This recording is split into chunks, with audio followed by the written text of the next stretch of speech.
conocer, digamos, los lugares donde el Padre Pío vivió y desenvolvió su misión. Pero sobre todo, aunque no puedan venir, conocer la vida del Padre Pío, su mensaje, sobre todo su mensaje de amor a Cristo, ante todo, a la Virgen María, su amor a las almas, su amor a la Iglesia y toda su vida entregada al servicio de las almas, ¿no? Sufriendo y rezando para la conversión de los pecadores. Santa Teresa del Niño Jesús solía decir: cuando yo llegue al cielo, el Señor me va a tener que escuchar en lo que yo le pida, porque en esta tierra yo nunca le dije que no al Señor. Y yo creo que el Padre Pío podría decir lo mismo, o sea que todo lo que el Padre Pío le pide a Dios para nosotros, el Señor lo escucha, porque en esta tierra el Padre Pío nunca le dijo que no al Señor. Entonces creo que tenemos que tener mucha confianza en la intercesión, en la mediación del Padre Pío, pero al mismo tiempo tenemos que esforzarnos por vivir según sus enseñanzas y sus ejemplos. Gracias, Fray Carlos, por permitirnos hacer este recorrido y estaremos ansiosos por escuchar todas sus explicaciones. Fray Carlos nos va a llevar a lugares especiales, así que acompáñenos y conozcamos lo que nadie ve de la casa del Padre Pío, el convento. Pasaba con una silla de ruedas, entonces los frailes tenían que llevar por acá, bajar 4 veces al día. De mañana, después volvían a subir para el mediodía, después de tarde no lo volvían a bajar. Estaban cansados porque el Padre Pío de todos modos era bastante robusto, ¿no? Entonces el ecónomo, que era el Padre Michele, que murió hace pocos años, me contó esto, había individual, dice, acá podíamos poner un ascensor, así, para facilitar, ¿no? Estaban cansados. El Padre Pío dice, vamos a poner un ascensor acá. No. El Padre Pío era contrario a todos los cambios, todas las novedades. No quería saber, no, absolutamente no. El Padre Michele, que era un tipo muy autor, yo lo hago lo mismo, dijo. Entonces, sin que el Padre Pío se diera cuenta, no sé cómo hicieron, hizo colocar este ascensor. Entonces, cuando estaba todo pronto, se encontraban en la planta baja, lo metieron adentro y subió acá. El Padre Pío salió así trastornado. Dice, Padre Michele, dice, ¿cómo hiciste? Dice, ¿acá dónde estamos? Acá. Padre, estamos en la sala San Francisco. ¿Y cómo hiciste? Dice, bueno, dice, yo realmente, dice, tenía miedo. Dice, realmente, dice, bueno, yo puse un ascensor. Dice, pusiste un ascensor. Dice, ¿y por qué no lo pusiste antes? Porque después, cuando vio que era cómodo. Así que en este ascensor estuvo el Padre Pío, usaba el Padre Pío en los últimos años, y por acá también el Papa Benedicto, cuando vino de visita, bajamos junto con él, yo lo acompañé, con este pequeño, un ascensor muy chiquito, muy pequeño. Entonces, los últimos años, porque esta iglesia grande, Santa María de las Gracias, fue inaugurada el 1 de julio de 1959. De ahí más el Padre Pío celebró prácticamente siempre ahí, y la última misa fue en esta iglesia. Entonces él bajaba, lo traían por acá, bajaba con el ascensor y después volvía a pasar por acá, ¿no? Ese era un poco el trayecto de los últimos años. Buongiorno, gracias.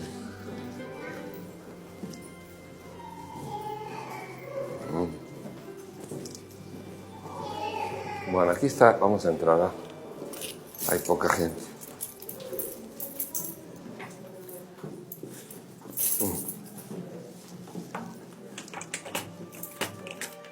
En 1943 vino aquí porque el Padre Pío tuvo siempre problemas respiratorios, faltaba el aire.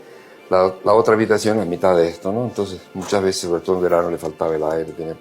Lo trajeron aquí. Esto antes había sido un aula de escuela donde dictaban lecciones a los niños del seminario, que era un pequeño seminario cuando vino el Padre Pío. Cuando en 1931 el seminario fue trasladado a otro convento, esto quedó inutilizado. Entonces le propusieron al Padre Pío venir aquí para estar más cómodo. De hecho, el Padre Pío vino aquí pasó los últimos años de su vida, los últimos 20 años, ¿verdad? El Padre Pío falleció recostado en este sillón a las 2:30 de la mañana, que era el horario en que él solía levantarse todos los días. Él tenía 2 despertadores, ahí lo ven, porque en aquella época no había despertadores, los modernos, que vuelven a sonar después de un momento, si uno se duerme. Entonces él, como tenía miedo a veces de no despertarse, ponía 2 despertadores con la diferencia de algunos minutos. se levantaba a las 2:30 de la mañana, y a veces a medianoche estaba todavía levantado, o sea que dormía. Cuando todo andaba bien, dormía 2 horas, 2 horas y media máximo.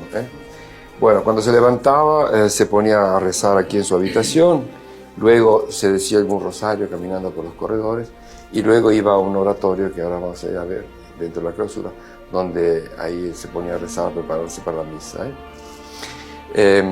Bueno, el Padre Pío pudo, esa noche que se sintió mal, ya a la mañana había celebrado la última misa, se sintió mal, en fin, lo trajeron para acá y bueno, esa noche falleció, ¿no?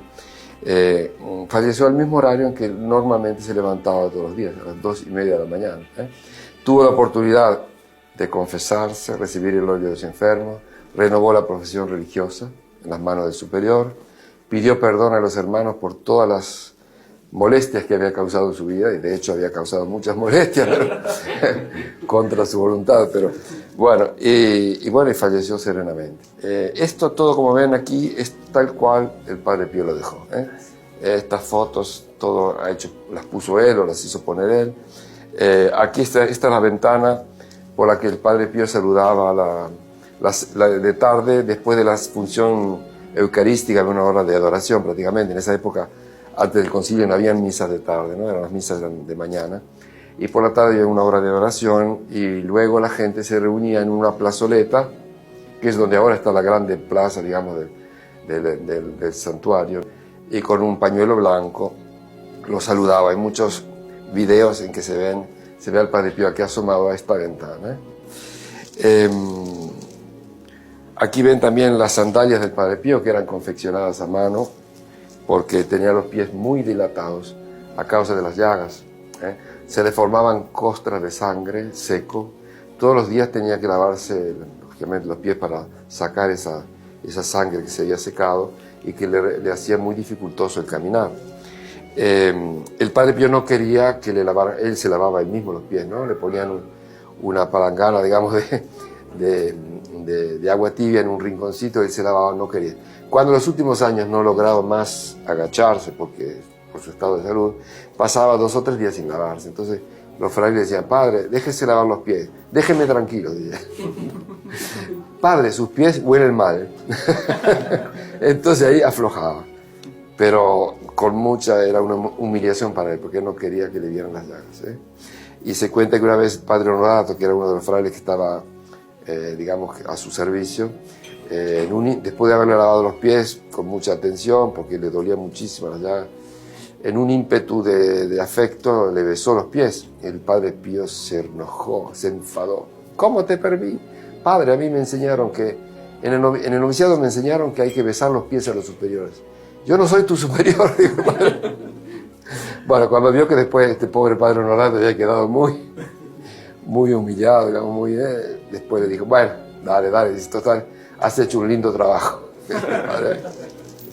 Bueno, este cuadro, hay muchas leyendas, no se sabe cuál es la exacta, pero parece que era de un señor que venía aquí tal vez una vez al mes o cada 2 meses, no sé, a un mercado que había en la plaza del pueblo vendiendo objetos religiosos. Venía del norte de Italia. Y el Padre Pío lo mandó a llamar, le dijo: desgraciado, sinvergüenza, le dijo de todo. Porque dice: tú eres un masón y un blasfemo. ¿Cómo te permite, tú que blasfemas a la Virgen, de vender estas cosas? Lo destrató, le dijo de todo: más calzones, delincuente, de todo.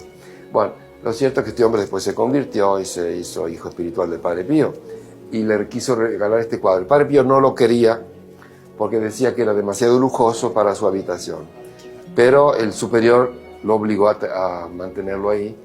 Y entonces seguramente el Padre Pío, en las noches que pasaba en blanco, que era la mayor parte, seguramente recitaba tantos rosarios frente a esta imagen de la Virgen, ¿no? Bueno, estas imágenes me gusta resaltar, la Virgen de la Pietrelcina, ¿no? La Virgen de la Libera, Madonna de la Libera, el cuadro de su mamá. Él era muy apegado a su mamá, sobre todo. Ambos fallecieron acá en Pietrelcina, en tiempos distintos, en años distintos. La mamá falleció en 1926, me parece. Había venido aquí, ella se vestía siempre así, con una camisa blanca y un pañuelo blanco. Era el atuendo de los campesinos de Pietrelcina, ¿no? Entonces ese año había nevado mucho y hacía mucho frío, en Navidad, y le decían, señora, póngase un abrigo. Ella decía, pero yo no soy una señora, soy una pobre campesina, ¿no? Entonces no aceptó y se agarró una pulmonía, ¿eh? Pasó varios días enferma y después falleció el Padre Pío. No tenía consuelo, lloraba a mares. Tanto es así que los hijos espirituales decían, pero padre, ¿por qué llora así? Dice, usted nos ha dicho siempre que después de la muerte se va al paraíso. ¿Por qué llora? Dice, ¿qué quiere? Dice, ¿qué quieren? Era mi madre. Él estaba muy, muy apegado a su mamá. El papá falleció unos años después, en los años 40, siempre acá en San Giovanni Rotondo, y ambos están enterrados en el cementerio de acá de San Giovanni, en una capilla, ¿sí? Me gusta señalar la foto del Papa Pablo VI, porque se dice que el Padre Pío le haya profetizado que iba a ser Papa, ¿eh? Esto parece que es muy seguro, ¿eh? Le mandó avisar que iba a ser elegido Papa.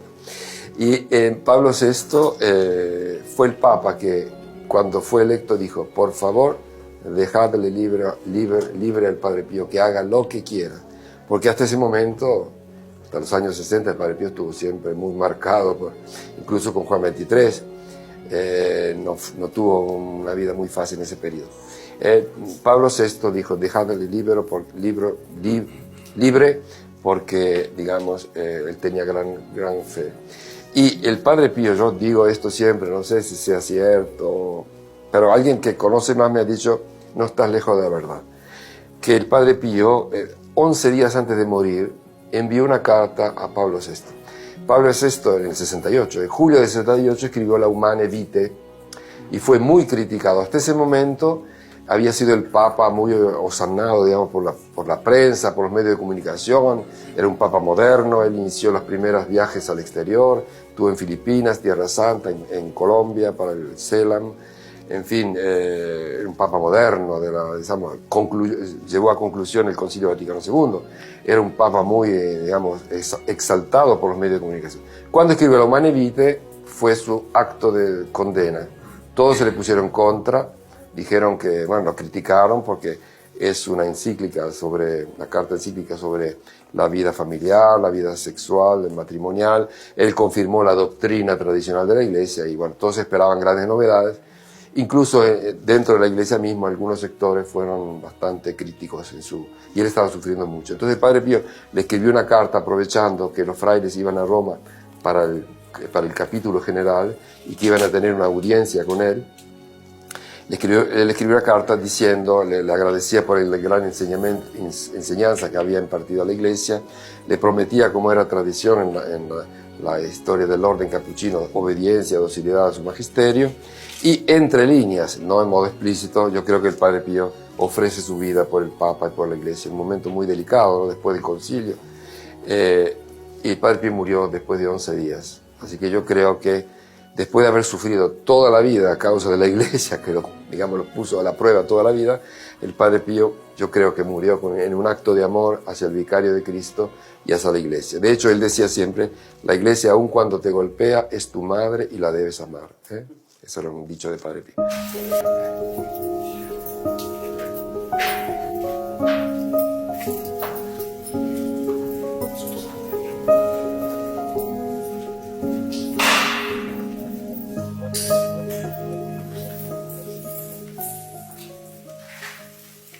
Sia lodato e ringraziato ogni momento, Santissimo e Divinissimo Sacramento. Sia lodato e ringraziato ogni momento, Santissimo e Divinissimo Sacramento.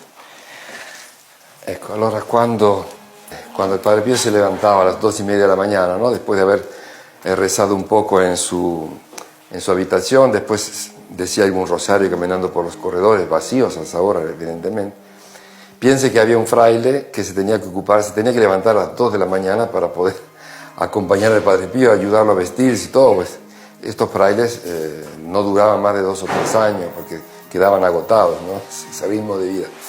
Bueno, y luego él venía y se ponía aquí en este reclinatorio, era su lugar preferido donde el Padre Pío se ponía ahí para rezar, se preparaba para la celebración de la misa. Luego bajaba un poco antes de las 5 para revestirse y celebrar la misa en la iglesia antigua, ¿verdad? También cuando, por ejemplo, estaba enfermo, que no podía bajar, celebraba privadamente aquí, ¿eh? Y otras veces también, porque claro, estuvo 50 años, su vida cambió según las etapas, las edades. En algunos periodos, él cuando después de haber celebrado su misa, venía aquí, se ponía aquí, escuchaba la misa de otro sacerdote, como acción de gracias por la celebración que él había celebrado. Bueno, pero este lugar se recuerda sobre todo los 2 años de segregación, 11 de junio de 1931 al 16 de julio de 1933. El Padre Pío se le prohibió celebrar misa en público, confesar a los fieles, escribir o recibir cartas, encontrar a sus hijos espirituales o penitentes, encontrar a su director espiritual, el Padre Benedetto, se le prohibió. En estos 2 años hay un testimonio muy interesante, claro, no podemos probar que sea cierto, pero yo creo que es muy, digamos, digno de fe. Parece que la primera intención del Santo Oficio era la suspensión a divinis del Padre Pío. Y cuando el Papa Pío XI, que era el Papa de ese tiempo, estaba en su despacho por firmar este decreto, se le apareció el Padre Pío,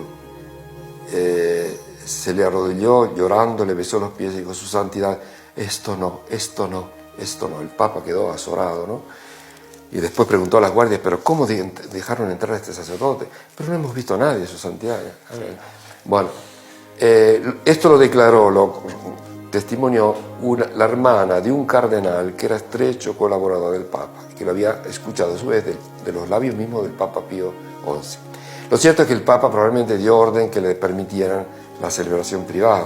Claro, no podemos probarlo al 100%, pero yo digo que es muy factible, porque el Padre Pío se hubiera muerto de angustia si le hubieran prohibido de celebrar la misa. Por lo menos él aquí tenía su consuelo. De hecho, él pasaba toda la mañana aquí. La misa duraba 3, 4, 5 horas. Fue el periodo, yo creo que para él fue mejor, porque tuvo tiempo. Por la tarde él iba a la biblioteca, estudiaba, leía. Por la mañana estaba toda la mañana aquí, o sea, no tenía límites, no tenía ningún trabajo que hacer, entonces él se podía dar totalmente a Dios, ¿no? Ahora, había un amigo de él, un cierto Emanuele Brunato, que era un señor de Turín, un hombre, un aventurero realmente increíble, ha hecho cosas inimaginables, que tenía una vida moral muy, digamos, poco recomendable, andaba dando vueltas con un amante, en fin. Lo cierto es que conoció al Padre Pío y cambió totalmente de vida, dejó a esa mujer, prácticamente se vino a establecer acá. Arrendó una casa cerca del cementerio y en un periodo en que estaba enfermo, el Padre Pío le dijo al guardián: pero padre, Emanuele, pobre, está solo allá, vamos a hospedarlo acá en convento, está solo, está enfermo. Pasó 3 años en el convento, que en una de estas pequeñas celdas, prácticamente vivía la vida de los frailes, participaba a la oración, el coro, almuerzo, cena, vivía la vida de los frailes. Trabajaba en el jardín, daba lecciones a los niños del seminario, en fin, hacía de todo. Fue el que dirigió los trabajos de la casa de María Palla, esta señora, cuando construyó esta casa, y luego también de Casa Alivio del Sufrimiento. Bueno, fue un hombre tan increíble que había recopilado un dossier, digamos, con documentos muy secretos de la Santa Sede, que ponían en luz que estos eclesiásticos que habían condenado a Padre Pío eran personas que lo habían hecho de mala fe e incluso que tienen una vida moral muy poco recomendable, ¿no? por decir así. Y este hombre amenazaba a la Santa Sede de publicar estos documentos si no le dejaban libre al Padre Pío. Bueno, el Padre Pío se lo prohibió terminantemente. Le dijo: si tú publicas esto, no me vas a ver nunca más. Entonces él, por obediencia al Padre Pío, nunca publicó esto. Yo conozco un hijo, porque él después se trasladó en Francia, vivió en Francia, tenía ya otra amante. No fue un, como se dice en italiano, uno stinco de santo, no era un santo, digamos. Dicen que el Padre Pío habría dicho cuando murió: finalmente Emanuele ha terminado de pecar. No sé si es cierto.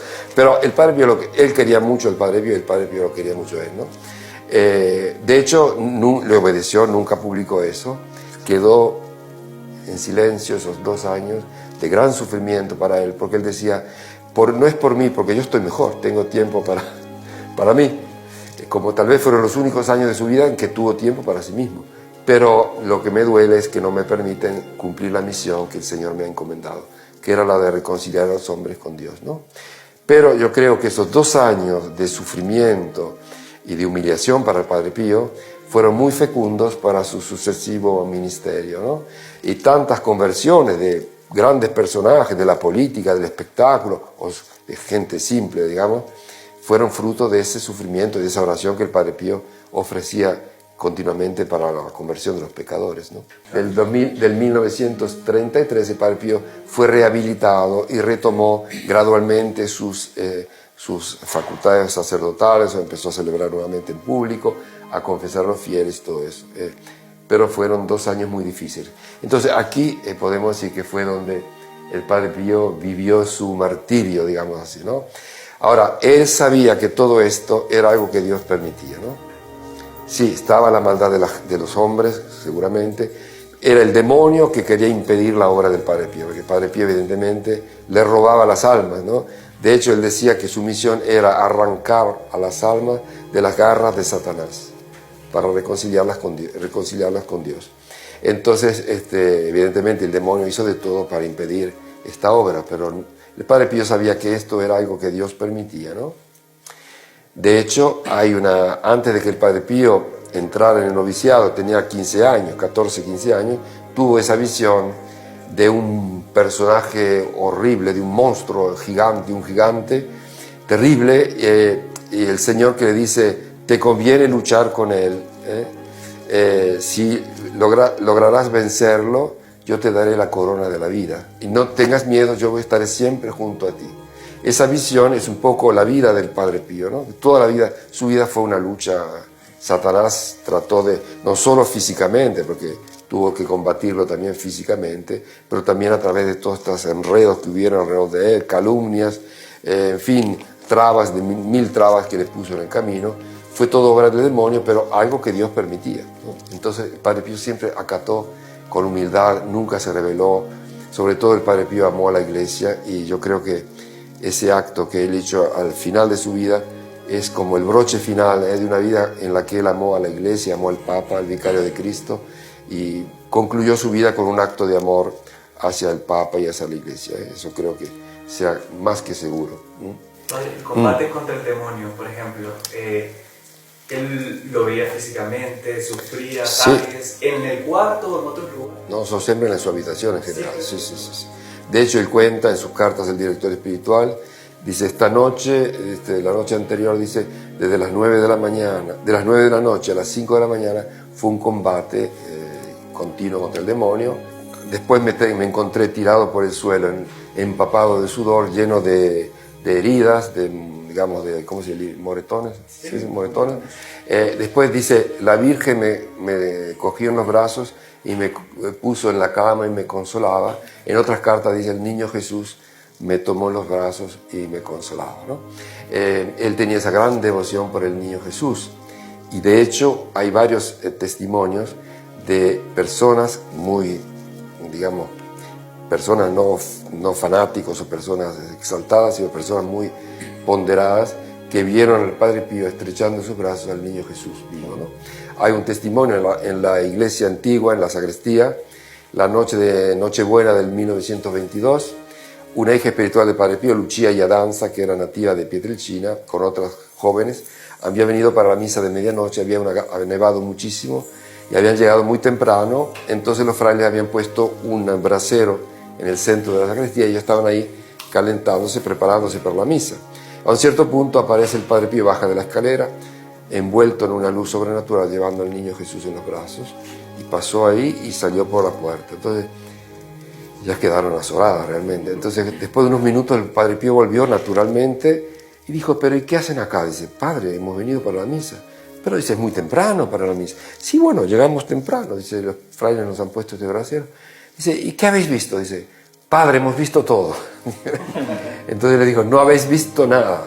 Les prohibió terminantemente contar. Y también en este corredor, me acuerdo, yo era un joven estudiante del siglo pasado, cuando un fraile que era una persona muy, Padre Vincenzo da Casa Calenda, que era un sacerdote muy cultivado, tenía laurea, ¿cómo se dice?, un doctorado en Sagrada Escritura, en filosofía, en teología, una persona muy culta, y había sido también asistente nacional de la orden franciscana, de la juventud franciscana en toda Italia, una persona con los pies muy por tierra.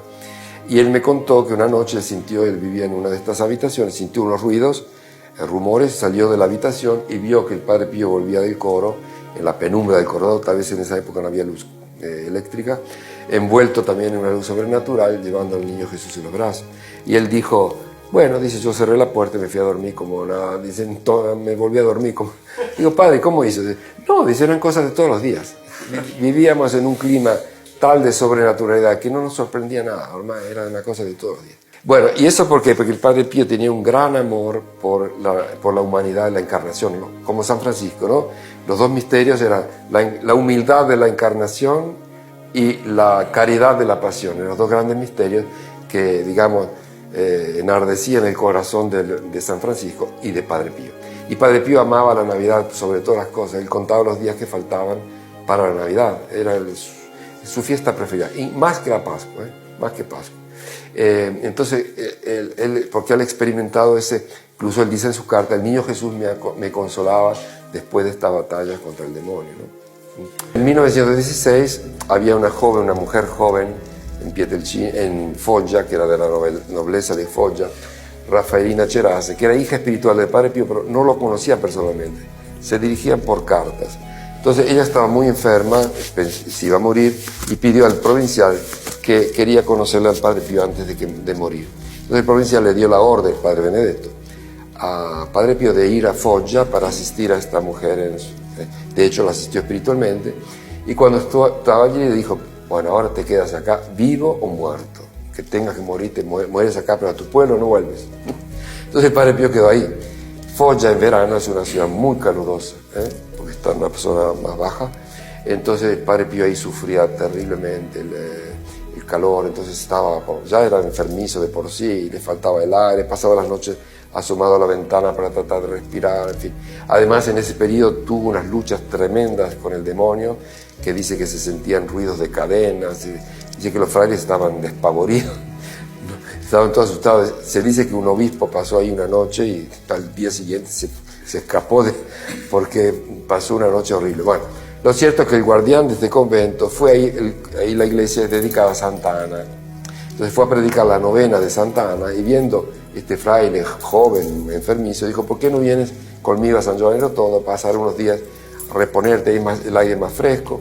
Él no quería porque quería siempre la obediencia, el provincial estaba afuera, en esa época no había WhatsApp, no había nada.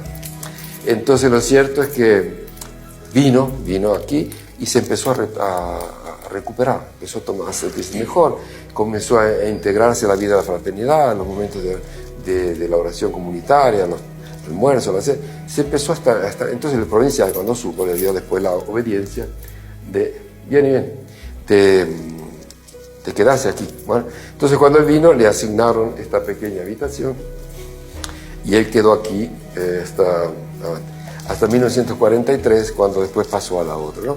Aquí el Padre Pío vivió el fenómeno de la transverberación, el 5 de agosto de 1918, o sea, un mes antes de los estigmas. Los estigmas fueron el 20 de septiembre, esto fue el 5 de agosto. Y de hecho, cuando el Padre Pío narra al director espiritual cómo fue esta estigmatización, él dice que se le apareció el mismo personaje del 5 de agosto, que era Jesús, evidentemente. Entonces, esto, mientras él estaba confesando aquí los seminaristas, se le apareció, dice, un personaje celestial con una especie de instrumento de hierro en las manos, de cuya punta salía fuego, y que se la lanzó y le atravesó el corazón y él se sintió morir, en fin, todo eso. Eso pasó aquí. Y luego, cuando tuvo los estigmas, el del coro atravesó todo este corredor hasta aquí para venir a tratar de enjugar las llagas para impedir que la sangre siguiera manando, digamos, de sus heridas. En esta celda durmió una noche, pero claro, en 1575, San Camilo, famoso San Camilo de Lelis, que luego fundó los Camilos, me parece, ¿no? Camilianos. Bueno, él durmió una noche aquí porque se convirtió aquí, en este convento. Era un joven bastante mundano, en fin, y aquí con un diálogo con el guardián de ese tiempo, tuvo una gran conversión. De hecho, los camilianos vienen todos los años en febrero a celebrar la conversión de su fundador.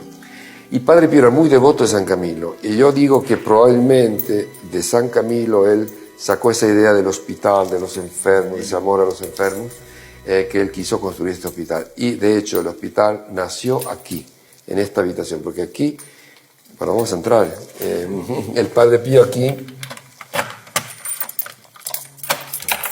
creo que sea así, no sé, sí. Venga, ven. Aquí el Padre Pío, un día con algunos amigos, y él ya dormía en la otra habitación, o sea que ya no dormía aquí, pero él conservó siempre esta habitación, incluso cuando vivía allá, esta fue siempre suya. Él tenía libros, venía acá todos los días, pasaba sus momentos, él estaba muy encariñado a este lugar, probablemente por las experiencias que había vivido, la estigmatización, digamos, la transverberación, por el hecho que la capilla está enfrente, entonces él se sentía, aquí era su habitación, eso quedó siempre para él esto. Entonces aquí un día con algunos amigos muy íntimos, sacó de su bolsillo una moneda de oro que una viejita le había regalado durante una confesión y dijo, con esto vamos a construir un hospital. Y entonces cuando después empezaron ya los trabajos, estaban en marcha, se reunían aquí periódicamente con él para discutir de cómo hacer, el Padre Pío daba directivas, en fin, esta era la central operativa de Casa Alivio del Sufrimiento. Al inicio trataron de convencerlo, padre, no es posible. Era una cosa de locos, ¿no? Después de la guerra había gran pobreza. Esto era un pueblo de pastores, de gente pobre, en fin, toda piedra. Esta montaña no había un árbol, era todo piedra. El convento estaba a 2,5 kilómetros del pueblo. Había un sendero de montaña que era muy difícil acceder aquí. No había vías de comunicación. En fin, hacer un hospital acá era una locura. Dice, padre, pero no, acá no podemos, esta montaña, ¿cómo? Dice, acá va a haber que romper con las minas, va a ser muy costoso. Vamos a construirlo en el pueblo, donde el terreno es más plano. Padre Pío, que era muy testarudo, decía, acá tiene que surgir. Porque, dice, los médicos, los enfermeros, los parientes de los enfermos, tienen que atravesar la calle y venir a rezar ante la Virgen. Tiene que ser aquí. Y se las salió con la suya, ¿no?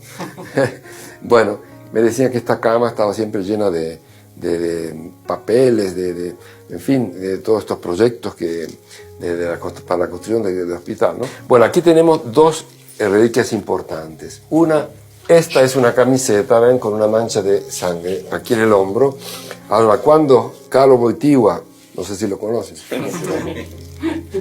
1948, era un joven sacerdote de 28 años, estudiaba en Roma, en el Angelicum, en la Facultad Teológica de los Dominicos. Él estudiaba ahí y quiso confesarse con el Padre Pío. Entonces vino y muchos dijeron en su tiempo que el Padre Pío le había profetizado el papado, ¿no? Se habló mucho de eso. Incluso alguna persona, algún sacerdote que lo acompañaba, dijo que cuando Carlo Wojtyła salió de la confesión, salió muy turbado, en fin, que algo había pasado, ¿no? Pero que él no quiso decir.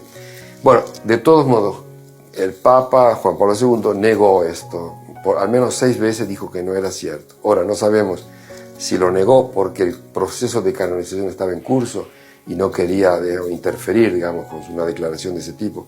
Hubiera podido ser, digamos, determinante. O fue porque realmente no fue así. No sabemos. Lo que él dijo fue, yo me acuerdo que al término de la confesión le pregunté, padre, ¿cuál es la herida más dolorosa? El padre Pío dijo, la herida del hombro derecho, que sería donde Jesús llevaba la cruz, ¿no?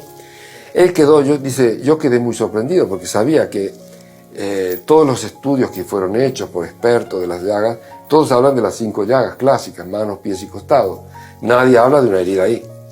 Pero probablemente esta camiseta, que fue encontrada sobre todo después de la muerte, hay otras también, confirman la declaración de Juan Pablo II, que el Padre Pío probablemente experimentaba esta herida, yo creo que era durante la misa, así como experimentaba la coronación de espinas, la flagelación, todos los fenómenos vinculados con la pasión, el Padre Pío los revivía en su persona, en su carne, como participación, como dice San Pablo, participación a los sufrimientos de Cristo, ¿no?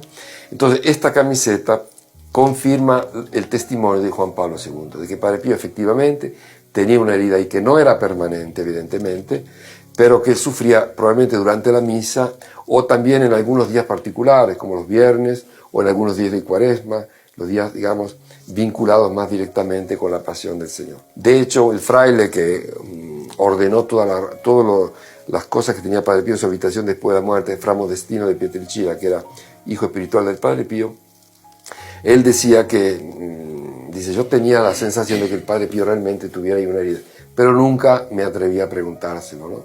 Tal vez porque lo veía un poco inclinado o que sentía que algo le pasaba, pero nunca le preguntó. Después de la muerte, en los años 70, dice, yo tenía esa duda y un día le dije, Padre Pío, por favor, dame un signo si realmente tú tenías una llaga ahí. Entonces dice Fra Modestino que esa noche se despertó con un dolor tan fuerte aquí que se estaba desmayando del dolor, tanto que era insoportable. Y ese mismo día encontró esta camiseta.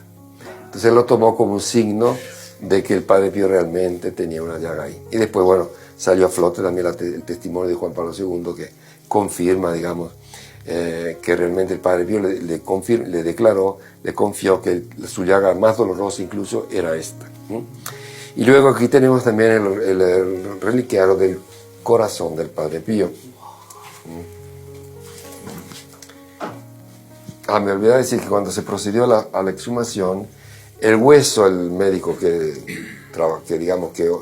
dirigía los trabajos, el profesor Gabrielli, mandado por el Vaticano, dijo que este hueso, el hueso acá, la clavícula, estaba como fracturada.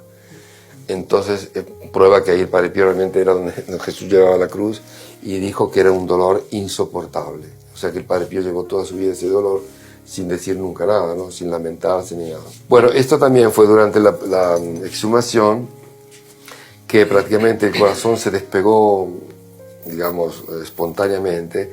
El doctor Gabriel dijo, este es el músculo cardíaco, es el corazón. Entonces se pensó en ponerle un reliquiario aparte, digamos así. Y bueno, está acá. Se pensaba donarlo a Pietrelcina, ¿no? Como pueblo natal del Padre Pío, que el Padre Pío amaba tanto, pero tuvimos algunos problemas porque aquí nos hicieron la guerra, digamos, el alcalde, digamos, que sublevó a la población contra los frailes porque queríamos llevar el corazón. Entonces, bueno, el obispo de ese tiempo, Monseñor Castoro, dijo, por favor, dejemos por el momento, dejémoslo así porque no es un momento para crear una guerra, una cosa. Entonces, está acá. Se usa la noche de la vigilia de oración del Padre Pío, el 22 de noche, se lleva en procesión al altar y permanece ahí todo el día, durante toda esta vigilia de oración. Por lo demás está aquí en general. Cuando venía alguna persona, algún sacerdote, algún obispo que se quería confesar con el Padre Pío, los frailes venían acá, el Padre Pío cuando subía a las confesiones se detenía aquí y confesaba. Ahora me contó un fraile que ahora falleció, que durante el concilio, a veces cuando había días libres, un domingo, venían grupos de obispos, tal vez del exterior, de algún país, a conocer al Padre Pío. Entonces había venido un grupo de obispos, no sé de dónde eran, y los frailes lo habían hecho acomodar acá y esperaban que el Padre Pío viniera a saludar. ¿Qué pasaba? El Padre Pío había sentido decir, no seguía, lógicamente no seguía los debates del concilio, pero había sentido decir, los obispos no aman a la Virgen, porque al inicio del concilio rechazaron un documento que había sobre el preparatorio sobre la Virgen, dijeron, no, vamos a hablar de la Virgen dentro de la iglesia, justamente, en el capítulo 8 de Lumen Gentium. Pero el Padre Pío sintió esto, los obispos no aman a la Virgen. Entonces vino acá y dice, no, todos los obispos se pusieron de pie, El Padre Pío dice, bueno, dice, yo realmente no tendría ni que saludarlo, dice, porque ustedes no aman a la Virgen. Se dio media vuelta y se fue. Y entonces, los frailes no sabían cómo arreglar la situación.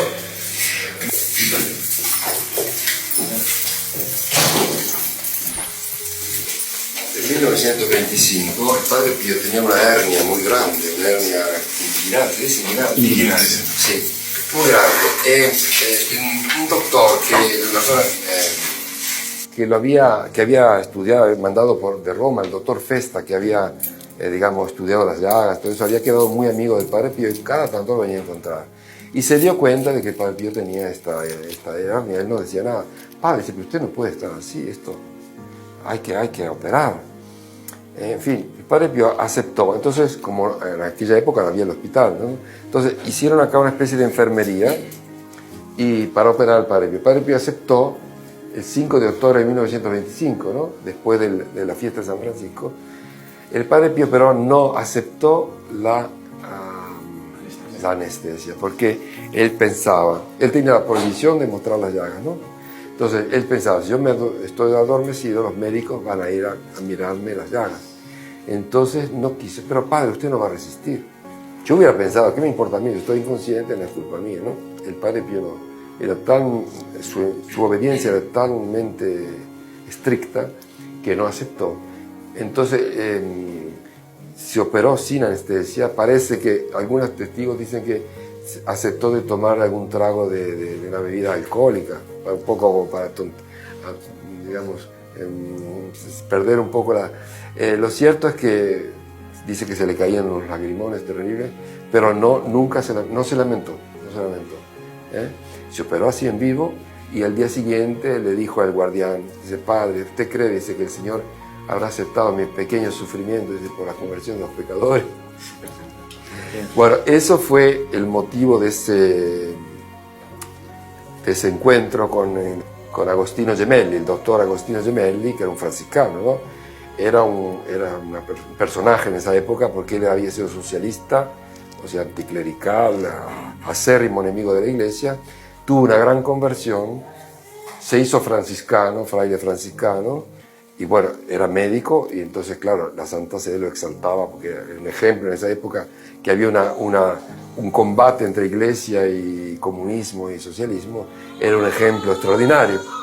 Entonces, ¿qué pasó? Él tenía, claro, gozaba de la gran estima, él vino por acá, pasó de pasada, por otros motivos, y quiso ver las llagas del Padre Pío, ¿no? Estudiar las llagas del Padre Pío. El Padre Pío le preguntó, padre, pero usted trae un permiso escrito, porque el Padre Pío no podía mostrar las llagas, sino a una persona que traía un permiso escrito de la Santa Sede que le autorizaba a ver. Dice, no. Entonces el Padre Pío me dice, lo lamento mucho, pero yo no se las puedo mostrar. Dicen algunos testigos que el Padre Gemelli habría dicho, te la voy a hacer pagar. Lo cierto es que él hizo una relación escrita, describiendo de modo pormenorizado, seguramente sirviéndose de los estudios que se habían hecho antes, pero concluyendo que eran de origen patológico, de histérico.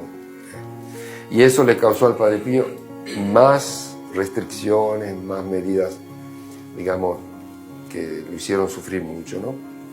Pero en fin, el Padre Pío de hecho no tuvo culpa, porque él dijo, yo no puedo mostrar las llagas sino a quien trae un permiso escrito. Esto es para sufragar las almas del purgatorio, ¿no? Cuando se pasaba por aquí, yo digo que los frailes tenían más tiempo en esa época, porque ahora somos pocos y hay mucho trabajo. Entonces uno paraba, decía números 42, buscaba aquí, dice, a ver, 42, dice, por las almas que tuvieron poco respeto a sus padres, ¿no? Entonces uno hace así, Jesús mío, misericordia, el eterno, el requiem eterno, andonis Dominus, perpetuo lucentis, requiescant in pace. Cuando terminan todas las fichas, de un lado se hace así y se empieza de nuevo acá. Entonces cada vez que uno pasa por ahí, esto es lo típico de los capuchinos. Bueno, y aquí el Padre Pío se revestía a la mañana antes de celebrar la misa, y este era el lugar donde confesaba a los hombres por la tarde. Aquí había una cortina así, no era una cortinita, y él confesaba a los hombres por la tarde. La mañana confesaba a las mujeres en la iglesia antigua, tenía que ser siempre a la vista de todos, porque el Padre Pío, amén de todo lo que calumnias que hicieron contra él, también lo acusaron de tener relaciones con mujeres, pobre Padre Pío. Entonces él tenía que confesar a las mujeres, digamos, a la vista de todos, en la iglesia. Mientras aquí, por la tarde, confesaba a los hombres. ¿Confesaba? ¿Sentado en esa silla? Él se sentaba ahí, si el penitente se sentaba, se ponía... En esa silla. Sí, bueno, pero la tarde yo creo que los hombres serían menos. Era más rápido. Menos números. No, las confesiones duraban pocos minutos. Mismo para las señoras. Sí, era muy rápido. O sea, Padre Pío sabía lo que uno tenía dentro. A veces cuando el pecador no lograba recordar, entonces Padre Pío te decía, ¿y aquel día qué hiciste? ¿Y cuántas veces? Entonces te hacía recordar las cosas, ¿no?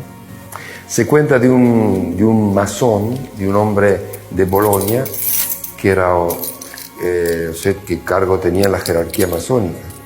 Era una persona totalmente anticlerical. La mujer, la esposa, era devotísima del Padre Pío.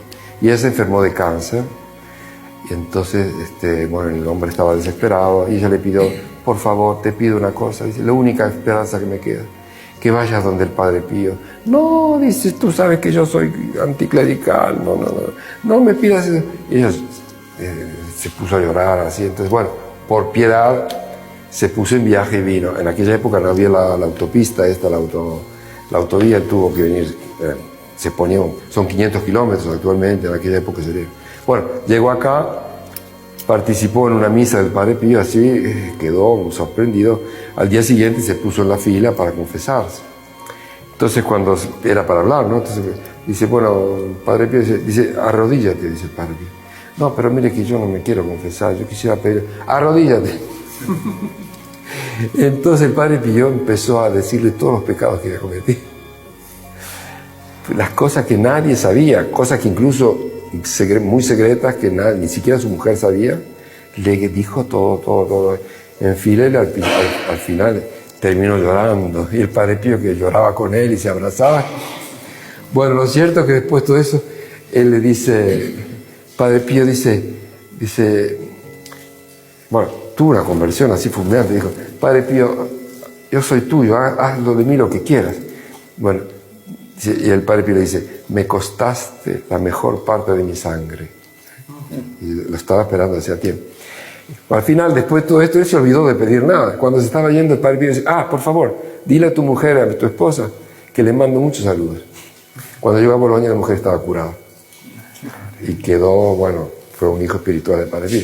Yo digo siempre que hoy, sobre todo en la sociedad moderna, en que el pecado es muy banalizado, tal vez a veces hasta ridiculizado en los medios de comunicación como una cosa obsoleta de otros tiempos, yo digo entonces el Padre Pío habría perdido toda su vida inútilmente, pasando 52 años sentado en un confesional, reconciliando a las almas con el Señor. Quiere decir que el pecado es una cosa seria, que es algo importante, que tenemos que tomar conciencia del mal, del pecado, pero siempre con la convicción de que el Señor nos ama, que es nuestro Padre, que está siempre pronto a perdonarnos, a abrazarnos, como la parábola del hijo pródigo. El Padre Pío, ¿qué nos pide?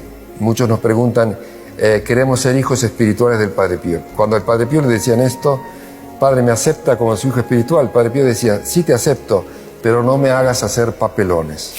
Quería decir, compórtate como buen cristiano, sé buen cristiano, esfuérzate por ser buen cristiano, vivir según la ley de Dios, según la ley de la Iglesia, participar en la misa de los domingos, que es fundamental, la oración de todos los días, sobre todo el rosario de todos los días, y confesarse a menudo. El Padre Pío decía a sus hijos espirituales una vez a la semana, pero yo pienso por lo menos una vez al mes.